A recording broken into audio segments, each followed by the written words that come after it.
ഹൃദയപൂർവ്വം ഇവിടെ കൂടിയിരിക്കുന്ന നന്ദി അറിയിക്കുന്നു. പാലക്കാടിന്റെ കാലാവസ്ഥയെ കുറിച്ച് എപ്പോഴും പറയുന്നത് വലിയ ചൂടാണ് എന്നാണ്. നമ്മുടെ ഈ വിജയാഘോഷങ്ങൾക്ക് പ്രകൃതി പോലും നമ്മളോടൊപ്പം പ്രകൃതി ഒരു ചെറിയ മഴ നമുക്ക് തരുന്നു. ഇന്ത്യക്ക് സ്വാതന്ത്ര്യത്തിന്റെ രാത്രിയിലും ഇതുപോലെ മഴയുണ്ടായിരുന്നു. 100 ഒരു മാജിക് നമ്പറാണ്. അത് സിനിമ 100 ദിവസം ഓടണം, 100 കോടി അടിക്കണം. ക്രിക്കറ്റിനാണെങ്കിൽ സെഞ്ചുറി അടിക്കണം. അപ്പോ 99-ൽ നിന്നിട്ട് 4 or 5 ഉപതെരഞ്ഞെടുപ്പുകൾ ഉണ്ടായിട്ടും തൊടാൻ പറ്റാത്ത 100 കിടക്കുന്ന നമ്പറിലേക്ക് നമ്മൾ നടന്നു കയറിയത് നമ്മുടെ ചിട്ടയായ ഈ പ്രവർത്തനത്തിന്റെ ഫലമാണ്. സമയമേറെ വൈകി ഇനിയും സുദീർഘമായി സംസാരിക്കുന്നില്ല. എനിക്ക് മനസ്സിലാകുന്നുണ്ട് ഇനി പ്രസംഗിക്കാനല്ല പ്രവർത്തിക്കാനുള്ള സമയമാണ്. നിങ്ങളൊപ്പം നിങ്ങൾക്ക് വേണ്ടി എന്നാൽ കഴിയുന്ന എല്ലാ കാര്യങ്ങളുമായി എങ്ങനെ നിങ്ങൾ എന്റെ ഒപ്പം നിന്നോ അതേപോലെ നിങ്ങളുടെ ഒപ്പം ഞാനുണ്ടാകുമെന്ന് പറഞ്ഞുകൊണ്ട് കൃത്യമായ ഹൃദയത്തിന്റെ അടിത്തട്ടിൽ നിന്നും ഒരു എങ്ങനെയാണ് നന്ദി പറയേണ്ടതെന്ന് എനിക്കറിയില്ല. ഞാൻ ഇവിടെ നേരിട്ട ഓരോ പ്രശ്നങ്ങളിലോടും ഏറ്റവും സൗമ്യമായി പ്രതികരിക്കാൻ എനിക്ക് ധൈര്യം തന്നത് നിങ്ങളുടെ സ്നേഹമാണ്. ആ സ്നേഹത്തിന്, ആ വാത്സല്യത്തിന് ഹൃദയപൂർവ്വം നിങ്ങൾ ഓരോരുത്തരോടും നന്ദി പറഞ്ഞുകൊണ്ട് തന്നെ നമുക്ക് ഇനിയും കാണാം, കണ്ടുകൊണ്ടേ ഇരിക്കാമെന്ന് പറഞ്ഞുകൊണ്ട് വാക്കുകൾ അവസാനിപ്പിക്കുന്നു. നന്ദി. വിജയം നേടിയിരിക്കുന്നു. ആഹ്ലാദിക്കാം. നമുക്ക് വോട്ട് നൽകിയ ആയിരക്കണക്കിന് 10,000-കണക്കിന് പേരോട് നമുക്ക് ഒരുപാട് ഉത്തരവാദിത്വമുണ്ട്. ആ ഉത്തരവാദിത്വം നിർവഹിക്കുക എന്നുള്ളതാണ് ഇനി നമ്മുടെ മുമ്പിലുള്ള ഏറ്റവും പ്രധാനപ്പെട്ട കർത്തവ്യം എന്ന് പറയുന്നത്. തെരഞ്ഞെടുപ്പിൽ പലരും മത്സരിക്കും, പലരും ജയിക്കും, പലരും തോൽക്കും. ഇതെല്ലാം ഒരു സ്പോർട്സ്മാൻ സ്പിരിറ്റോട് കൂടി കാണുക. എല്ലാവരും ഈ പരിപാടിയുടെ സ്ഥലത്തേക്ക് വരണം.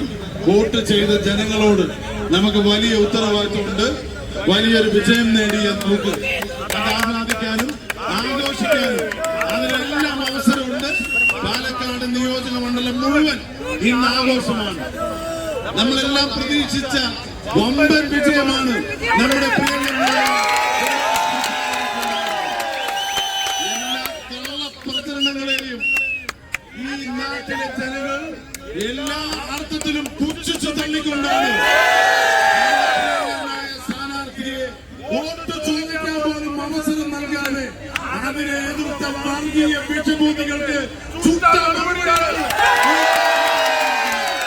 പാലക്കാട്ടെ ജനങ്ങളെ പണം കൊടുത്ത് പറ്റിക്കാമെന്നും അവരുടെ വോട്ട് തട്ടാമെന്നും കരുതിയ ഈ പാലക്കാട്ടെ BJP-ക്കാരെ നാണം കെട്ടത്തോടെ ഇത് UDF-ന്റെ മണ്ണാണ്, UDF-ന്റെ ഉറച്ച മണ്ണാണ്. നമുക്ക് ഒരുപാട് ഉത്തരവാദിത്വം. പാലക്കാട് മാത്രമല്ല, പാലക്കാട് ജില്ലയിലും വലിയൊരു മുന്നേറ്റം നമ്മൾ നടത്തിയിരിക്കുകയാണ്.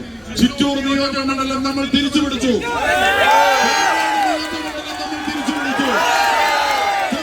മണ്ഡലം നമ്മൾ തിരിച്ചുപിടിച്ചു.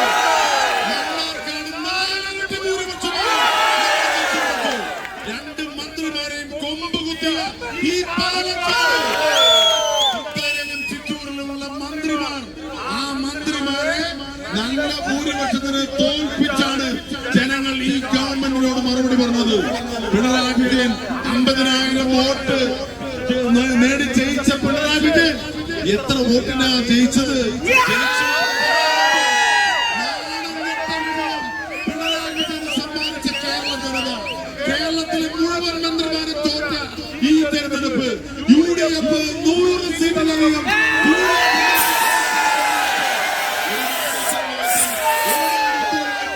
ഈ നാട്ടിലെ ജനങ്ങൾ നമ്മളെ ഏൽപ്പിച്ചിട്ടുണ്ട്.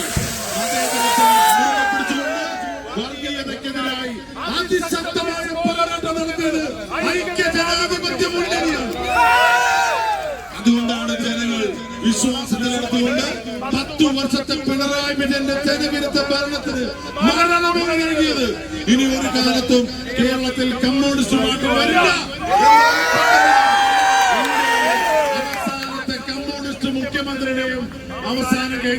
ചിഹ്നത്തോടുകൂടി. ഒരു ചരിത്രമാണ് ഇന്ത്യയിൽ ഈ ഐക്യജനാധിപത്യ മുന്നണി കേരളത്തിലെ ജനങ്ങൾ ഒരു ചരിത്രമാണ് സൃഷ്ടിച്ചിരിക്കുന്നത്. അവസാനത്തെ കമ്മ്യൂണിസ്റ്റ് മുഖ്യമന്ത്രി, അവസാനത്തെ കമ്മ്യൂണിസ്റ്റ് ഭരണം. ഇനി LDF കേരളത്തിൽ വേണ്ടേ വേണ്ട. പിണറായി വിജയനെയും കൂട്ടരെയും അറബിക്കടലിലേക്ക് വലിച്ചെറിഞ്ഞു. വലിയ ജനമുന്നേറ്റം ഉണ്ടായിരിക്കുന്നത് ഐക്യജനാധിപത്യ മുന്നണിയിലെ നേതാക്കന്മാർ ആലോചിച്ച് ചർച്ച ചെയ്ത് മന്ത്രിസഭ ഉണ്ടാക്കിയാൽ പറഞ്ഞ കാര്യങ്ങൾ അച്ചുതപോലെ ഈ നാട്ടിൽ നടപ്പിലാക്കും. നിങ്ങൾക്കറിയാം, മോഹനസുന്ദരമായിട്ടല്ല ഞങ്ങൾ ഈ തെരഞ്ഞെടുപ്പിൽ ഒരുപാട് വാഗ്ദാനങ്ങൾ ജനങ്ങൾക്ക് നൽകിയിട്ടുണ്ട്. തെരഞ്ഞെടുപ്പ് പ്രകടന പത്രിക ഇറക്കിയിട്ടുണ്ട്. എത്രയും പെട്ടെന്ന് 100 ദിവസത്തിനകം ആ തെരഞ്ഞെടുപ്പ് പ്രകടന പത്രിക നടപ്പിലാക്കും. ഭൂരിപക്ഷത്തിൽ വന്ന ഈ ഗവൺമെന്റിന് ഈ പാവപ്പെട്ട സാധാരണക്കാരായ ജനങ്ങളെ ചേർത്ത് പിടിക്കാൻ അറിയാം. അതുകൊണ്ട് ഈ പ്രഖ്യാപിച്ച കാര്യങ്ങളെല്ലാം സമയബന്ധിതമായി നടപ്പിലാക്കണം. പാലക്കാടിന്റെ വികസനം നമുക്കറിയാം. പാലക്കാടിന്റെ വികസനമാണ് നമുക്കിനി ലക്ഷ്യം. കക്ഷി രാഷ്ട്രീയത്തിന് അതീതമായി ഇവിടെ പിഷാരടി വരുമ്പോ ഒരുപാട് ആക്ഷേപിച്ചവരുണ്ട്, ഒരുപാട് കളിയാക്കിയവരുണ്ട്. പക്ഷെ ഇത്രയും ആത്മാർത്ഥതയോടുകൂടി, ഇത്രയും നിഷ്പക്ഷമായി ഒരു തെരഞ്ഞെടുപ്പിൽ മറ്റൊരു സ്ഥാനാർത്ഥിയെ കുറിച്ച് ഒരു ആക്ഷേപം പോലും പറയാതെ, ആരെയും വ്യക്തിഗത ചെയ്യാതെ, വളരെ സുതാര്യമായി, വളരെ സ്വതന്ത്രമായി ഇവിടെ തെരഞ്ഞെടുപ്പ് പ്രക്രിയ നടക്കണമെന്ന് ആഗ്രഹിച്ച് ഒരു രാഷ്ട്രീയ പ്രവർത്തകൻ എങ്ങനെയായിരിക്കണം, അടുക്കും ചിട്ടയും പക്വതയുമുള്ള ഒരു രാഷ്ട്രീയ നേതാവായി രമേശ് പിഷാരടി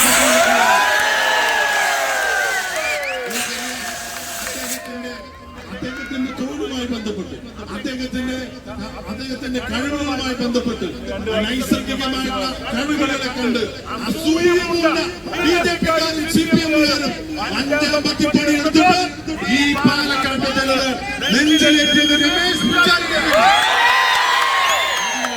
ആ ജനങ്ങളെ ഉള്ളുകൊണ്ടറിഞ്ഞ് പ്രവർത്തിക്കാൻ നമ്മുടെ പ്രിയങ്കരനായ നിയുക്ത MLA ശ്രീ രമേശ് പിഷാരടിക്ക് കഴിയും എന്നുള്ള ആത്മവിശ്വാസമാണ് ഈ ആയിരക്കണക്കിന് പേർ ഈ സമയത്തുള്ള തടിച്ചുകൂടി രമേശ് പിഷാരടിയുടെ വാക്ക് കേൾക്കാൻ കാത്തു നിൽക്കുകയാണ്.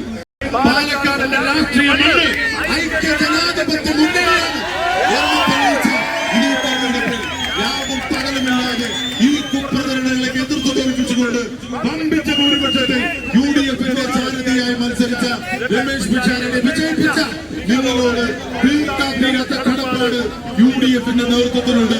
തീർച്ചയായിട്ടും നിങ്ങളോട് എല്ലാവരോടും ഹൃദയത്തിന്റെ ഭാഷയിൽ ഒരിക്കൽ കൂടി നന്ദി പ്രകാശിപ്പിച്ചുകൊണ്ട് നിങ്ങൾ എല്ലാവരുടെയും ഒറ്റക്കെട്ടായ പ്രവർത്തനം പാലക്കാട് MLA-യോടൊപ്പം ഉണ്ടാകണമെന്ന് ആത്മാർത്ഥമായി അഭ്യർത്ഥിച്ചുകൊണ്ട് നമ്മുടെ പ്രിയങ്കരനായ താരം, രാഷ്ട്രീയ താരം പാലക്കാട്